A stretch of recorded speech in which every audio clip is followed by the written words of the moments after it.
జై మున్నూరు కాపు. గట్టిగా ఉండాలి కానీ మనం చెట్ల జై మున్నూరు కాపు. అందరికీ మా కుల బాంధవులందరికీ పేరు పేరున నమస్కారం తెలియజేసుకుంటున్నాను. ఈరోజు ఒక ముఖ్యమైన విషయం కోసము మిమ్మల్ని అందరినీ కూడా ఈరోజు పిలిపడం జరిగింది. ఇది చారిత్రక అవసరం కూడా ఆలోచింపవలసిన సమావేశం కాబట్టి దయచేసి విఘ్నులైన కుల బాంధవులందరూ కూడా చేతులెత్తి నమస్కరించి ఈరోజు ఈ సమావేశం ముఖ్యాన్ని కూడా మీరు బాహ్య ప్రపంచానికి మరియు ముఖ్యంగా జూబ్లీహిల్స్ ప్రాంతంలో ఉన్న ఎన్నికలకు సంబంధించిన మన భవిష్యత్తుకు సంబంధించిన అంశం కాబట్టి అందరూ కూడా శ్రద్ధగా వినాలని చెప్పి మనస్ఫూర్తిగా కోరుకుంటూ, గౌరవనీయులు ఈరోజు అగ్రవర్ణాల పుట్టిన విధంగా కుల బాంధవులకు మున్నూరు కాపులకు బీసీల కోసం తాపత్రపేట అన్న మన వర్కింగ్ ప్రెసిడెంట్ కేటీ రామన్న గారికి ఒక్కసారి కాపు సంఘం పక్షాన వారందరికీ స్వాగతం సుస్వాగతం. బావగారైన రవి బావ గారు ఎంపీ గారికి మరియు వేదికంచిన మన కార్పొరేట్ మన పున్న లచ్చన్న గారికి మరి యొక్క షంబీపూర్ రాజన్న గారికి, రాజకుమార్ గారికి, మరియు చందర్ గారికి, మరియు హరిశంకర్ గారికి, మా వినయ భాస్కరణ గారికి, అక్క గారికి అందరికీ పేరు పేరు నమస్కారం. కుల బాంధవులకు అన్యదా బాంచకదు. ఒక్కసారి ఆలోచించుకుందాం. ఈరోజు తెలంగాణ రాష్ట్రం రాకముందు కాపులం ఉన్నాం. మనం తెలంగాణలో కాపులం ఉన్నాం. ఏం పరిస్థితి ఉండే తెలంగాణ కాపులం? గ్రామీణ ప్రాంతాలు కానీ పట్టణాలు ఏంది మన పరిస్థితి? ఏ రోజు కూడా పల్లెకి మోసుడే. మనం పల్లెకి మోసుకుంటూ ఓడ తప్ప కానీ పల్లెకి ఎక్కుదామంటుండగా ఏ రోజు ఎక్కడిచ్చే పరిస్థితి తెలంగాణ రాష్ట్రం రాకముందు. తెలంగాణ రాష్ట్రం వచ్చింది, కేసీఆర్ గారు ముఖ్యమంత్రి అయినరు. ఒక్కసారి ఆలోచించుకోర్రి. తెలంగాణ రాష్ట్రంలో ఈ మున్నూరు కాపులు ఉన్నత వర్గాలకు ధీటుగా ఉండాలి, చదువుకోవాలి, చదువుతో పాటు గౌరవంగా బతకాలి, ఆత్మగౌరవంతో బతకాలి. ఏంది ఊకే మీరు పల్లెకి మోసడినా? మీరు పల్లెకుడంగా ఎక్కాలి కదా, మీ సంఖ్యాపరంగా ఎక్కువ ఉన్నది, రాజ్యాధికారం ఇవ్వాలి అని చెప్పి ఆ రోజు ఆలోచన చేసిన మొట్టమొదటి వ్యక్తి కేసీఆర్ గారు. మరి ఏం చేసింది? ఆలోచన చేసి ఏం చేసిండ్రు? నేను 2009లో ఎమ్మెల్యేగా ఉన్నా. మొదటిసారి 2009 ఎమ్మెల్యేలో మున్నూరు కాపు సంఘము హైదరాబాద్లో నన్ను పిలిచిండు. ఒకసారి మీరు ఎమ్మెల్యే గెలిచింది కదా, రాజశేఖర రెడ్డి గారు ముఖ్యమంత్రి ఉన్నారు కదా, పోదాం పాండి. రాజశేఖర ముఖ్యమంత్రికి వెళ్ళి మనకు 5-6 గుంటల భూమి తీసుకుందాం. ఎవరన్నా కూడా కుల బాంధవులు హైదరాబాద్కు రావాలంటే వచ్చి ఎక్కడ ఉండలేకపోతున్నారు, రాత్రి ఇంటికి పోతాన్రు. 5 గుంటల భూమి ఎక్కడ అడుగుదాం. అడిగిన తర్వాత ఒక చిన్న నివాసం ఏర్పాటు చేసుకుంటే సమావేశాల కోసం ఉందామని చెప్పేసి నేరులో కాగితం తీసుకొని అందరం కలిసి రాజశేఖర్కి పోయినాం. చూసిండు 5 గుంటల భూమి అని చేసి నవ్విండు. నవ్వి పక్కకు వారేసిండు. అంటే వెకిలిగా నవ్విండు. మీ మున్నూరు కాపులకు మేము భూమిచ్చుడా అని చెప్పి వెకిలిగా నవ్విండు. బాధపడ్డాం. అదే కాపీని మళ్ళీ పట్టుకొని పోయినాం. తర్వాత రోషయ్య గారి దగ్గరికి వెళ్ళినాం. తర్వాత వశపడక దగ్గర పోయి కిరణ్ కుమార్ దగ్గరికి పోయినాం. పోయంగానే ఆయన గదే వెకిలిగా నవ్విండు. మీ మున్నూరు కాపులకు భూమి ఇచ్చుడానే, మీరు ఎప్పుడు గదే దున్నుకుంటా బతకాలనే విధంగా నవ్విండు. ఆయన ఎంబడబడితే లాస్ట్కు 5 గుంటల భూమి ఇస్తాము అని చెప్పి రాస్తే ఎక్కడుందని చెప్పి ఎంఆర్ఓను పట్టుకోతే నాగార్జున రూట్లో ఇక్కడ నుంచి 2.5 గంటలు పోతే నాగార్జున శ్మశాన వాటికి ఒక బొంద గడ్డిచ్చింది నాకు. అది చూసినాం. దాని విలువ 10 ఎకరాల 10,000 గుంట ఉంటుంది. దాన్ని క్లీన్ చేస్తే 50 లక్షలు అవుతుంది. అంటే నేను అవమానపరిచే విధంగా తీసుకుపోయి ఎక్కడ ఆ 5 గుంటల భూమి చూపించిండు. అది వద్దన్న అనుకున్నాం. ఇక ఇయ్యరు, మనం కొనే శక్తి లేదు అని చెప్పి బాధపడ్డ రోజులో కేసీఆర్ గారు ముఖ్యమంత్రి అయినారు.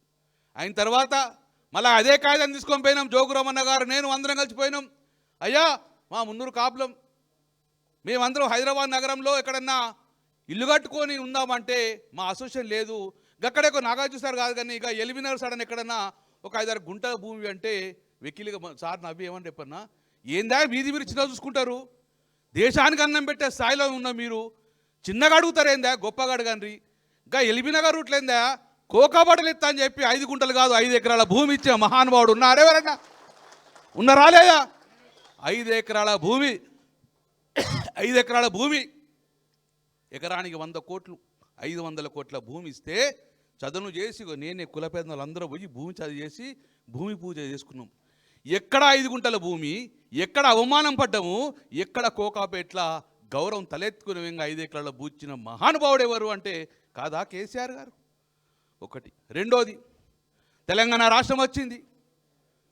మొట్టమొదటిగా బీసీ అంటేనే మున్నూరు కాపయ్యా, బీసీలకు మున్నూరు కాపులకు మంత్రి పదవి అని చెప్పి ఆ రోజు తొలి ముఖ్యమంత్రి కేసీఆర్ ఉన్నప్పుడు పక్కన పెట్టుకున్న బీసీ మంత్రిగా ఆ రోజు జోగురామన్ ఒక మున్నూరు కాపు బిడ్డను బీసీ మంత్రిగా ఇచ్చిండ్రు, గౌరవం చేసిర్రు.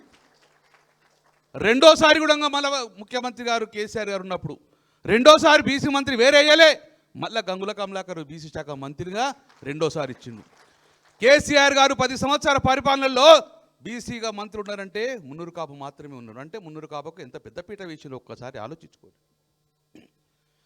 క్యాబినెట్లో ర్యాంకులో అడ్జస్ట్ కాకపోతే క్యాబినెట్కి ఈక్వల్గా ఆర్టీసీ చైర్మన్ ఇస్తారు. ఆర్టీసీ చైర్మన్ అంటే క్యాబినెట్కి ఈక్వల్ ఉంటుంది. మొట్టమొదటిసారిగా తెలంగాణ ముఖ్యమంత్రి కేసీఆర్ రాగానే ఈ ఆర్టీసీ చైర్మన్ కూడా మున్నూరు కాపు ఇవ్వాలని చెప్పేసి ఆ రోజు సోమారావు సత్యనారాయణ గారికి ఆర్టీసీ చైర్మన్ ఇచ్చిందా లేదా? మరి మొదటిసారి 5 సంవత్సరాలు మున్నూరు కాపులకు ఇచ్చాక ఆర్టీసీ చైర్మన్, రెండోసారి వేరే కులంకి ఇస్తానులే, రెండోసారి కూడా మున్నూరు కాపుకు బిడ్డకి ఇచ్చిండు. బాజిరెడ్డి గోవర్ధన్ గారికి కూడా ఆర్టీసీ చైర్మన్ ఇచ్చిండు. ఒక ప్రముఖమైన స్థానాలలో మనకు పెద్దపీట వేసింది టీఆర్ఎస్ అధినేత కేసీఆర్ గారు. జిహెచ్ఎంసీ అంటే గుండెకాయ, జిహెచ్ఎంసీ మేయర్ అంటే గుండెకాయ. ఏ రోజున జిహెచ్ఎంసీ మేయర్గా మనం చూసినామే? మొట్టమొదటిసారిగా ఈ జిహెచ్ఎంసీ ఈ తెలంగాణ గుండెకాయకు మున్నూరు కాపు బిడ్డ ఉండాలని చెప్పి ఆ రోజు మొట్టమొదటి చైర్మన్గా బొంతు రామ్మోహన్ ఒక మున్నూరు కాపు బిడ్డకు జిహెచ్ఎం చైర్మన్ ఇచ్చిందా లేదా? మీకు కళ్ళ ముందు కనబడలేదా? తదనంతరం మరి మొదటిసారి ఇచ్చినాం కదా, రెండోసారి మీకేం రూల్ ఉందా అని అయినా కానీ రెండోసారి కూడా ఈరోజు మనకు కేకే గారి కూతురు విజయలక్ష్మి గారికి రెండోసారి కూడా జిఎంసీ మేయర్గా ఇచ్చిందా లేదా? అంటే నీ కళ్ళ ముందు మున్నూరు కాపును అవమానపరిచిన కాంగ్రెస్ ప్రభుత్వాలను చూసినాము, నిన్ను గుండె కత్తుకొని పెద్దపీట వేసిన కేసీఆర్ ప్రభుత్వాన్ని చూసినాము. ఆలోచించుకోండి ఒక్కసారి. రైతు బంధు ఎవరికి ఉపయోగపడ్డది? హైదరాబాద్ వారికి రైతు బంధు పడ్డదా? రైతు బంధు 80 నుంచి 90% ఉపయోగపడ్డది ఆ గ్రామాల్లో ఉన్న మున్నూరు కాపు బిడ్డలకు. ఉందా లేదా? ఒక్కసారి ఆలోచన. అందరూ గ్రామీణ ప్రాంతాల్లో ఉన్నాం, సంతోషంగా సంతోషంగా రైతు బంధును రైతు బీమాను ఎక్కువ ఉపయోగపడ్డది ఎవరికంటే ఈ మున్నూరు కాపు బిడ్డలకు. అయిందా కాలేదా? అంటే మున్నూరు కాపులకు 1 కాదు 2 కాదు పెద్ద గొప్ప స్థానాల్లో నిలబెట్టింది ఈరోజు కేసీఆర్ గారి ప్రభుత్వం. అవునా కాదా? మరి ఈ ప్రభుత్వం ఏం చేస్తుంది? 23 నెలలే ప్రభుత్వం ఏర్పాటు చేసింది. ఆ రోజు కేసీఆర్ గారి పక్కకు బీసీ మంత్రిగా మున్నూరు కాపులను పెట్టుకుంటే ఈ క్యాబినెట్లో మున్నూరు మంత్రి ఉన్నాడండి. ఎవరన్నా అవమానం చేసిందా లేదా? ఈ క్యాబినెట్ అనేది నువ్వు మంత్రి పదవి ఏకున్న మధ్య, కానీ జాతి మున్నూరు కాపు జాతిని నువ్వు అవమానం చేసినావు, నువ్వు అనర్హునివి, నువ్వు మంత్రి పదవికి అని చెప్పేసి ఈ రేవంత్ రెడ్డి ప్రభుత్వం మనల్ని అవమానం చేసింది. అన్యాయం చేస్తే సహిస్తాం, అవమానం చేస్తే సహించాం. అవమానం చేసింది ఈరోజు మనల్ని. మరి నేను ఎక్కువ సమయం తీసుకోను, ఒక్కసారి ఆలోచించుకోర్రి. పెద్దపీట వేసినది ఏ పార్టీ? గౌరవం ఇచ్చింది ఏ పార్టీ? అవమానం చేసింది ఏ పార్టీ? ఒకరు అంటారట మొన్న, ఏందా మున్నూరు కాపులకు మంత్రి పదవి ఉన్నారు, కొండాల భర్త మున్నూరు కాపు కాదా, ఆమెకి ఇచ్చినావు అన్నాడు. ఇచ్చినావు, సరే, ఎంత ఇబ్బంది పెడుతున్నావా ఆమెను, ఎంత కష్టపెడుతున్నావా? అంటే ఈరోజు ఉన్న ప్రభుత్వము మున్నూరు కాపులకు వ్యతిరేక ప్రభుత్వము. దయచేసి ఆలోచించుకోండి. ఈ ఎన్నికలలో సంఖ్యాపరంగా ఎక్కువ ఉన్న కమ్యూనిటీ ఈరోజు జూబ్లీ హిల్స్లలో సంఖ్యాపరంగా ఉన్నది మున్నూరు కాపులం. అవునా కాదా? ఒక్కసారి ఈరోజు మున్నూరు కాపులు తలుచుకున్నాక గెలుపు ఒకటే కష్టమా? మనకు గెలుపు సునాయాసం, ఆసానం. ఈరోజు రాజకుమారు 26 సంవత్సరాలకే టికెట్ ఇచ్చి గెలిపించిన పార్టీ ఈరోజు కేటీఆర్ గారు ఇచ్చింది. ఈరోజు మన టీఆర్ఎస్ పార్టీ. ఆ రోజు మన రాజకుమార్ అంటే ఎక్కడ రామన్న కూడా ఎక్కడ ఏ ఫంక్షన్ ఉన్నా ఉండడంగా తప్పక మున్నూరు కాపులకు అటెండ్ అవుతాడు. తన పెళ్ళి కరీంనగర్ ఉండగా పోయి అటెండ్ చేసిన ఘనత ఈరోజు మనకు ఆ రోజు రామన్న గారు. అంటే ఎక్కడ ఏ అవకాశం వచ్చినా మున్నూరు కాపులకు పెద్దపేట వేసింది ఈరోజు టీఆర్ఎస్ ప్రభుత్వం, టీఆర్ఎస్ పార్టీ. మరి ఆ పార్టీని కడుపులో కూడా వస్తున్న బాధ్యత మనదా కాదా? మన సంగతి తెలుసు కదా, అన్నం పెడతాం, తిన్నింటి వాసాలు లెక్క పెట్టాం. ఒక్కసారి మనకు అవకాశం ఇస్తే జీవితాంతం కూడా కడుపులో పెట్టుకొని చూసుకుంటాం. జీవితాంతం మనకు ఒక అవకాశం ఇస్తే జీవితాంతం కడుపులో పెట్టుకొని చూస్తే నార్తలు ఇచ్చుకుంటూ కూర్చుంటాం మనం, దివనార్తలు ఇచ్చుకుంటూ కూర్చుంటాం మనం, శాపం పెట్టాం మనం. మరి ఈజో కడుపు నిండి అన్నం పెట్టినా, మన కుటుంబానికి అన్నం పెట్టినా ఈ పార్టీకి అండగా ఉండవలసిన బాధ్యత మా మీద ఉన్నది. మా మీద ఒత్తులు వచ్చినాయి, చాలా ఒత్తులు వచ్చినాయి, బెదిరింపులు వచ్చినాయి మా అందరికీ. కానీ ఒకటి చెప్పినాం, మేము తప్పు చేస్తే మా కమ్యూనిటీకే చెడ్డ పేరు వస్తాయి కాబట్టి మేము తప్పు చేయమని చెప్పేసి స్టాండ్గా నిలబడ్డాం మేము పార్టీ కోసం, ప్రభుత్వం కోసం. అందుకే మా సోదరులారా, వినయపూర్వకంగా మీకు నమస్కారం చెప్తున్నాను. ఒక్క ఓటు కారిపోవద్దు. ఈరోజు రెండు సంవత్సరాలు వచ్చింది, భయభ్రాంతకు గురి అవుతుంది కాంగ్రెస్ ప్రభుత్వం, భయభ్రాంతకు గురి చేస్తుంది. వలసలు పోతున్నారు, ఉపాధి లేదు. ఇన్వెస్టర్లు వస్తా అంటే భయపడుతున్నారు. ఇన్వెస్టర్లు వస్తేనే కదా మన కడుపు నిండేది. మన ఇన్వెస్టర్ రాకపోతే కడుపు కొట్టే పరిస్థితి వచ్చింది.